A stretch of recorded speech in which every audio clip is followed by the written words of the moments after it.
मैं तिलावत कलाम इलाही के लिए दावत दूंगा। मरकज़ इब्राहीम के नौ निहार तालिब इल्म को मोहतरम जनाब मोहम्मद रेहान साहिब वो तशरीफ़ लाएँ और तिलावत कलाम इलाही समाअत फरमाएँ।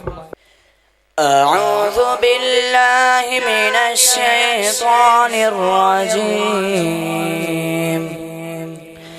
बिस्मिल्लाहिर रहमानिर रहीम। या अय्युहल्लज़ीना आमनू ला तकूनू कल्लज़ीना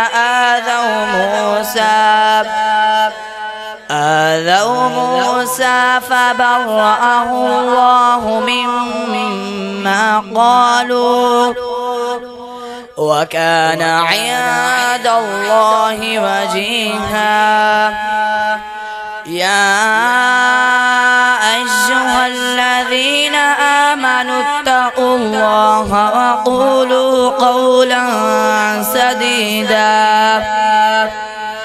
يصلح لكم أعمالكم ويغفر لكم ذنوبكم ومن يطع الله ورسوله فقد فاز فوزا عظيما إنا عرضنا الأمانة على السماوات والأرض والجبال فأبين أن يحملنها وأشفقن منها وحملها الإنسان إنه كان ظلوما جهولا ليعذب الله المنافقين والمنافقات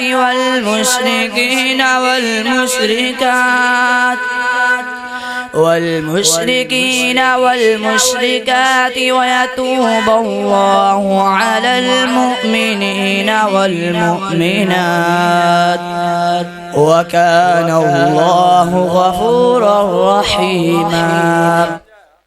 माशाअल्लाह, आज की हमारी इस पुरवकार पैगाम अहले हदीस कॉन्फ्रेंस में हमारे इंतहाई मुअज़्ज़ज़ मेहमान मोहतरम जनाब इज़्ज़त मआब अब्दुल रज़्ज़ाक ताहिर साहब हाफिज़हुल्लाह ताला तशरीफ़ लाए।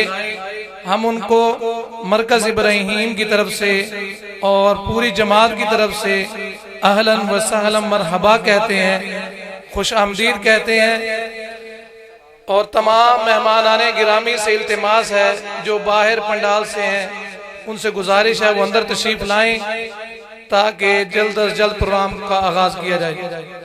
इसके बाद तशरीफ लाते हैं मोहतरम जनाब मोहम्मद फरखान साहिब, वो आए और तिलावत कलाम इलाही इरशाद फरमाएं।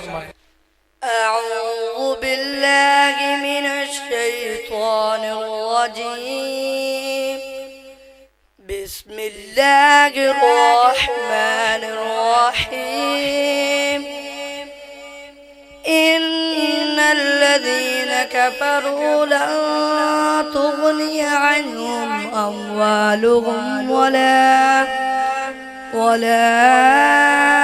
أولادهم من الله شيئا وأولئك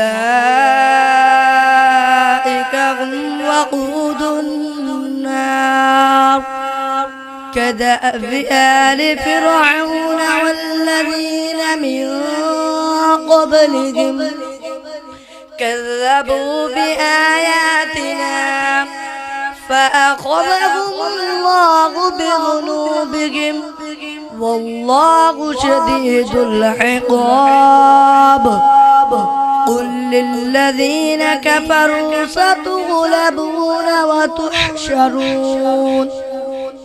وتحشرون إلى جهنم وبئس المهاد قد كان لكم آية في فئتين التقتا فئة تقاتل في سبيل الله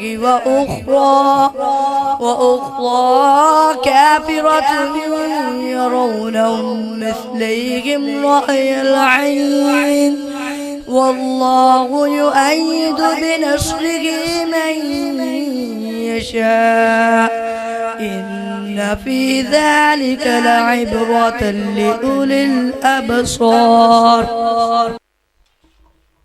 माशाअल्लाह, ये थे मोहम्मद फरखान साहिब जो तिलावत कलाम इलाही इरशाद फरमा रहे थे।